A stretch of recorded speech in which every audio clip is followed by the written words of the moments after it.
क्या हाल है? ठीक है ना। कल एनसीईआरटी क्लास 12 थ्री डायमेंशनल में हमने चालू किया है 11.2 और 11.2 में कल हमने 2-3 सवाल पे चर्चा किया है और आज उसके बाद की सवाल पर हम चर्चा करेंगे और अथक प्रयास रहेगा कि आपको यह चैप्टर जो है समझ में आ जाए। जैसे अगर 3D की हम बात करें त्रिकोणीय ज्यामिति में, तो इसमें क्या क्या हमने आपको पढ़ा दिया, एक बार समझ लिया जाए कि यदि vector are equal to vector A plus lambda vector B, हमने बताया कि यदि कोई एक बिंदु दिया गया है और वो कोई वेक्टर बी के पैरेलल हो तो उसके लिए ये फॉर्मूला होता है।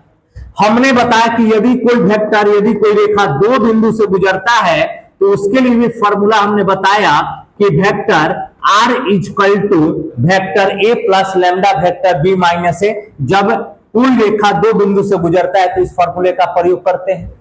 हमने उसके बाद आपको बताया था कि अगर एंगल पूछ दे cos थीटा तो a1 into a2 plus b1 into b2 plus c1 into c2 by root में a1 का स्क्वायर प्लस b1 का स्क्वायर प्लस b1 का स्क्वायर प्लस c1 का स्क्वायर रूट में a2 का स्क्वायर प्लस b2 का square plus c2 का square मिला लीजिएगा। हमने यहां तक बताया। उसके बाद हमने दूरी का भी फॉर्मूला बताया आपको कि यदि दो रेखाओं के बीच का न्यूनतम दूरी अगर याद है तो b1 क्रॉस b2 और डॉट a2 माइनस a1 और बाई में b1 cross b2 vector b cross vector b2 का मैग्नीट्यूड। यहां तक हमने बताया था और इसी के बेस पर हमने आपको 11.2 में 2 या 3 तक सवाल बताए थे। अगला सवाल आपके बोर्ड स्क्रीन पर 4 नंबर, और क्या कह रहा है सवाल, थोड़ा पहले सवाल पढ़ते हैं उसके बाद हल करते हैं। सवाल कह रहा है कि बिंदु 1, 2, 3 से गुजरने वाली रेखा का समीकरण ज्ञात करें। देखो मतलब कहने का तात्पर्य क्या है कि ये आपका कोई एक रेखा है, ये आपका कोई एक रेखा है बाबू, ये कोई रेखा है और जो किस बिंदु से गुजर रहा है तो 1, 2, 3 से गुजर रहा है, 1, 2, 3 से गुजर रहा है। रेखा का समीकरण ज्ञात की यदि इतना के समानांतर यानी एक वेक्टर जो है इसी के पैरेलल एक दिया गया है, एक पैरेलल है जो दिया गया है कितना कि 3i प्लस 2j माइनस 2। आपको बताए हुए थे फॉर्मूला में कि यदि कोई रेखा एक बिंदु से गुजरे और वेक्टर बी के पैरेलल हो तो हमने लिखवाया था vector are equal to vector A plus lambda vector B. ये फॉर्मूला होता है बाबू। तो vector are equal to vector A बिंदु आई प्लस 2j प्लस में बाबू 3 के और प्लस लैम्डा वेक्टर बी यानी 3i cap plus 2j cap minus 2k cap. ये हमारा आंसर हो गया। ठीक ना। एक बिंदु और एक रेखा के समानांतर का समीकरण ये होता है, इसी पे हमने रख दिया।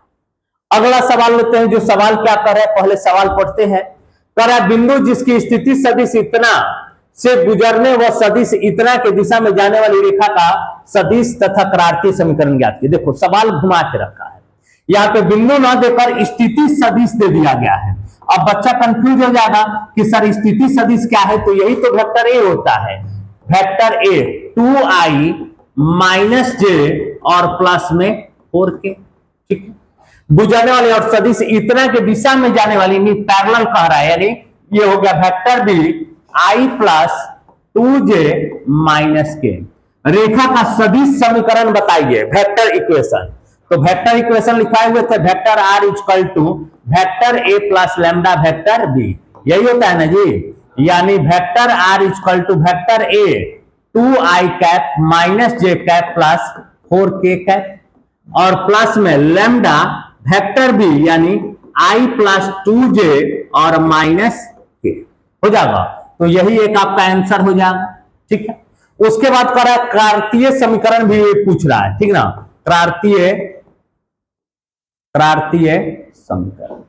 क्रांतीय समीकरण बताओ क्या लिखवाए थे।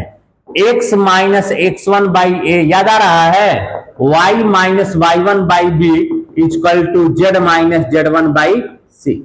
लिखना होगा तो x माइनस x1 क्या है 2, अब बाई में a हो गया 1 equal to y minus y1 -1 है तो minus minus plus 1 by b 2, z minus z1 क्या है 4 बाई में c यानी -1। आंसर मिला लीजिएगा। बोलिए कोई दिक्कत? ठीक, एकदम सिंपल, इस समय तो कुछ है ही नहीं। अगला सवाल क्या है, उस रेखा का क्रांतीय समीकरण ज्ञात करें जो बिंदु इतना से जाती है और इतना के समानांतर है। देखो अब सवाल क्या है, देखो उस रेखा का क्रांतीय समीकरण ज्ञात की जो बिंदु, देखो जैसे ये मान लो क्या दिया गया है -2 4 और -5 बिंदु हो गया और इतना के समानांतर जाती है यानी इस रेखा के समानांतर। तो समानांतर के लिए हम क्या लेते हैं वेक्टर बी, और वेक्टर बी देखा जाए तो बाबू मेरे 3i प्लस 5j और प्लस 6k। आपको पता है ना नीचे वाला ही वेक्टर बी बनता है, नीचे वाला ही बनता है। कह रहा है कि क्रांतीय समीकरण निकालना है तो क्या लिखेंगे x minus x1 by A equal to y minus y1 by B equal to z minus z1 by c. समझ में आ रहा है बाबू? देखो x माइनस x1 क्या है -2 तो -2 बाई ए कितना है 3 equal to y minus y1 क्या है 4 बाई में b कितना है 5 equal to z minus z1 क्या है बाबू -5 और बाई में c कितना है बोलो, यही ना है। अब सजा कर लिख दो x प्लस 2 बाई में 3 y माइनस 4 बाई में 5 equal to z plus 5 by 6। एक बार आंसर मिला लेना, ठीक है, पढ़े ना। चलो 6 नंबर हो गया।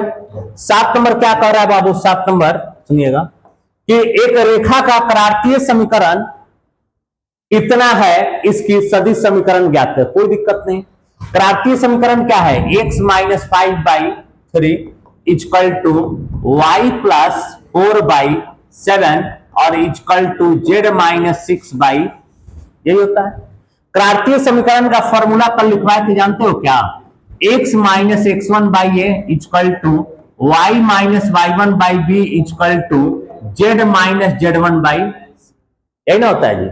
अब समझो x माइनस 5 है, चलो कोई बात नहीं, x minus 5 by 3 equal to y minus होना चाहिए, जबकि प्लस है तो y minus -4 by 7 z minus 6 by 2। अब ध्यान दो ये जो होता है ये वेक्टर a बनता है, क्या बनेगा 5i माइनस 4j और प्लस में 6k। कोई दिक्कत? ठीक है। वेक्टर बी, नीचे वाला वेक्टर बी कहलाता है 3i प्लस बोलो 7j प्लस 2k। सदिश समीकरण का formula vector r equal to vector a plus lambda vector b, यही होता है ना जी। चलिए तो vector r equal to vector a क्या है 5i माइनस 4j और प्लस में 6k plus delta vector B 3i plus 7j plus 2k, ये हमारा आंसर। कोई दिक्कत है तो बोलो, ठीक है। चलिए अगला सवाल आपके समक्ष दिया गया, देखो क्या कह रहा है कि मूल बिंदु और इतना से जाने वाली रेखा का सदिश तथा क्रांतीय समीकरण ज्ञात करें। देखो मूल बिंदु का मतलब तो समझ ही रहा होगा, जैसे मूल बिंदु तो यहां पे मान लेते हैं क्या हो गया 0 0 0 और यहां पे क्या हो जाएगा 5 -2 और 3। पहले बताए थे कि दो रेखा से अगर गुजरने वाला वेक्टर पूछ ले तो इसका फॉर्मूला क्या बताए थे, बताओ? Vector r equal to vector a plus बताओ lambda vector b minus vector a। बताए कि नहीं बताए? बोलो। तो vector r equal to vector a 0i 0j 0 के कोई फायदा है नहीं, और plus lambda b minus a 5 में से 0 जाएगा तो 5ai माइनस 2j और प्लस में 3k, ये आंसर होगा। लेकिन यहाँ पे क्रांतीय समीकरण में पूछ रहा है, सदिश और क्रांतीय, तो क्रांतीय निकालने के लिए क्या करेंगे बताओ? फॉर्मूला बताए कि नहीं बताए? बोलो क्या होता है x minus x1 by x2 minus x1 equal to y minus y1 और y2 minus y1 z minus z1 by z2 minus z1। पहले बताए थे यदि दो रेखाओं से गुजरती हुई रेखा का आपका कार्तीय समीकरण निकालना चाहिए। फॉर्मूला देखो, x माइनस 0 बाई में 5 minus 0, y minus 0 by y2 minus 2 minus 0, z minus 0 by 3 minus 0, x by 5 equal to y by minus 2 और z बाई 3, ये हमारा आंसर है। कोई दिक्कत है तो बताओ, ठीक है। चलिए अगला सवाल ये दिया गया है, क्या दिया गया है, ध्यान देना, ध्यान दीजिए। सवाल कह रहा है क्या, पहले सवाल को पढ़ते हैं। बिंदु इतना और इतना से गुजरने वाली रेखा बताओ, ये बताने का जरूरत है क्या, एकदम सेम हूबहू सवाल अभी बताए हैं, बताओ, बता दे या बन जाएगा। 3 माइनस 2 माइनस 5 माइनस 5, और यहां पे जो दिया गया है 3 माइनस 2 6, बन जाएगा या बता दें, बन जाएगा। करोगे क्या, vector are equal to vector A plus lambda vector b minus vector a हो जाएगा। Vector are equal to vector a 3i minus 2j minus 5k और plus lambda b minus a, 3 में से 3 जाएगा 0i cap, minus 2 minus minus plus हो जाना जी 0j 6 minus minus plus 11, answer थोड़ा मिला लीजिए तो बाबू। Vector are equal to 3i minus 2j minus 5k plus lambda 11k दे रहा है, ठीक। अब इसका कार्तीय समीकरण भी निकालना, निकल जाएगा क्या, बोलो कि बता दें। देखो कह रहा है कि कार्तीय समीकरण भी बताइए, तो दो बिंदुओं से गुजरती रेखा का समीकरण x minus x1 by x2 minus x1 equal to y minus y1 y2 minus y1 equal to z minus z1 by z2 minus, ये ना फॉर्मूला होता है, बोलो।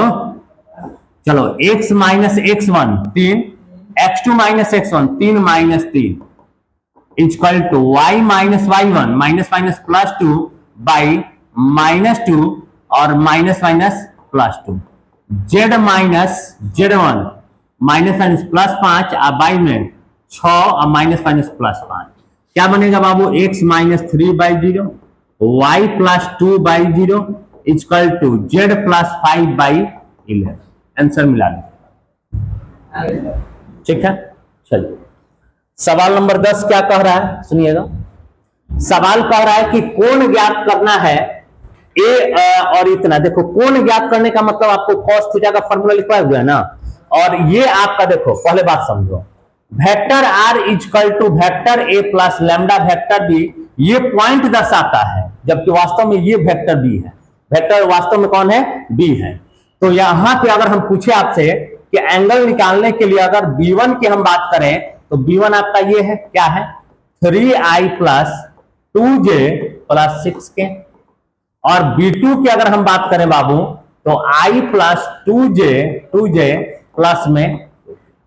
अब एंगल निकालना है तो एंगल निकालने का फॉर्मूला बताओ, cos थीटा इक्वल टू, बताओ, a1 into a2 plus b1 into, बोलो, प्लस c1 इंटू, अब बाई में बोलो a1 का स्क्वायर प्लस b1 का स्क्वायर प्लस c1 का स्क्वायर, रूट में a2 का स्क्वायर प्लस b2 का स्क्वायर प्लस c2 का स्क्वायर, बन जाएगा। अब चलो cos theta equal to a1 into a2 3 into 1 3, b1 into b2 4, c1 into c2 6 दूनी का 12, बाई में a1 का स्क्वायर 3 का स्क्वायर डायरेक्ट लिख दें 9, 2 का स्क्वायर 4, c1 6 का स्क्वायर 36, रूट में a2 का 1 का स्क्वायर 1, 2 का स्क्वायर 4, 2 का स्क्वायर 4, यानी लिखना होगा तो क्या लिखेंगे, cos थीटा इक्वल टू 12 4 16 3 19, और बाई में 36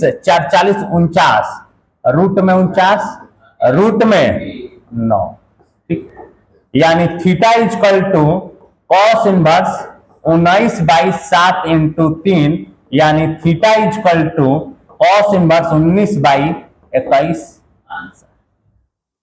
कोई दिक्कत है तो बोलो, ठीक है। कहीं अगर कोई दिक्कत है, देखिए सिलेबस अब आपका समाप्त है, ठीक है ना, अब कोई ज्यादा जान नहीं रह गया है, ठीक है ना, बस एक और चैप्टर हमको पढ़ाना है प्रोबेबिलिटी, और उसी के साथ हमको लगता है कि बहुत पहले आप लोग का सिलेबस हम समाप्त कर दिए।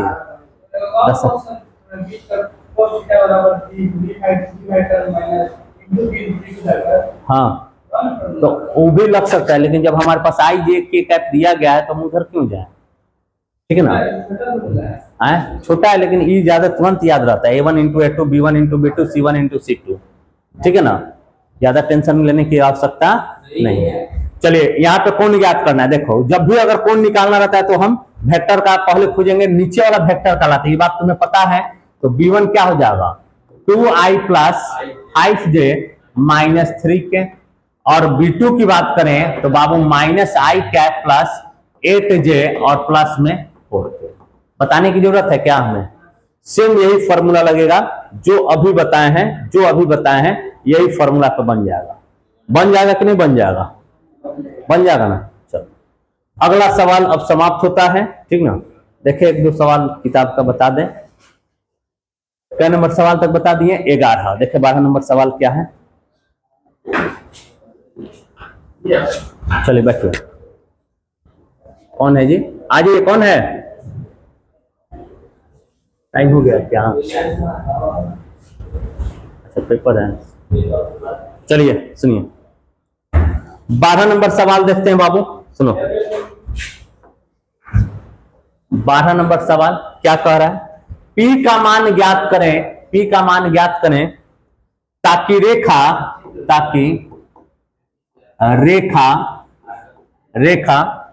1 माइनस एक्स बाई में 3 equal to 7y minus 14 by में 2p और equal to z minus 3 by 2,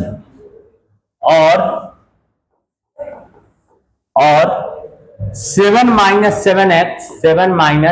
7x by में 3p और equal to y minus 5 by 1 equal to 6 minus z by 5 परस्पर लंब है।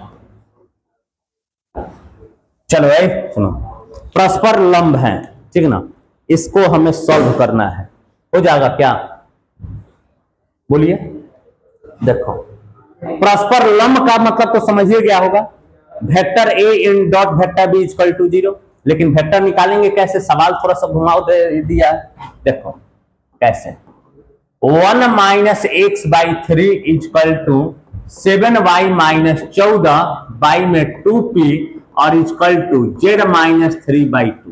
देखो पहले बात समझो, सवाल कितना, पेपर दो इधर, पेपर रख दो, देखो नियमतः होता क्या है, x minus x1 by A equal to y minus y1 by B बराबर z minus z1 by C. सोचिए रहते हैं इस तरह का सवाल मिल जाए, देखो यहाँ पे विद्यार्थी तुरंत गलती कर बैठते हैं, जानते हो क्या, 1 माइनस एक्स है, तुलना किए वो ये बराबर होना चाहिए, तो माइनस कॉमन लेंगे, x minus 1 by 3 equal to 7 common लेंगे, y माइनस 2 बाई 2p और equal to z minus 3 by, ध्यान देना, x minus 1 by minus 3, y minus 2 by 2p by में 7 हो जाएगा, पहला गुना चौथा, दूसरा गुना तीसरा, पढ़ा है ना, और equal to z minus 3 by, अगर यहां से हम वेक्टर b1 आपसे पूछें तो minus 3i plus 2p by 7 j cap और प्लस में 2b1 आ गया। अब एक और इक्वेशन दिया गया, वहां से b2 निकाल लेते हैं, क्या दिया गया, एक और इक्वेशन मिला, 7 minus 7x by 3p equal to y minus 5 by 1 और 6 माइनस z बाई 5। ठीक, देखो इधर यहां से माइनस 7 हम कॉमन ले लेते हैं, क्या बनेगा, माइनस 7 कॉमन लेंगे तो x माइनस 1 बाई में 3p और इक्वल टू, ये ठीक है, y minus 5 by 1 equal to, minus common ले लें तो z माइनस 6 बाई में 5, x minus 1 by 3p by में माइनस 7 कह दी, क्यों सर? पहला गुना चौथा, दूसरा गुना तीसरा के आधार पर। y minus 5/1 equal to z minus 6/-5। Vector B का अगर बारे में पूछे तो क्या कहिएगा? 3p minus 3p/7 i cap plus j cap और -5। कि परस्पर लंब है। लंब का मतलब क्या होता है? 90 डिग्री, यानी a into B equal to 0। तो हम क्या लिखेंगे कि sir vector b1 dot b2 equal to 0। b1 कितना है बताओ? -3i plus 2p/7j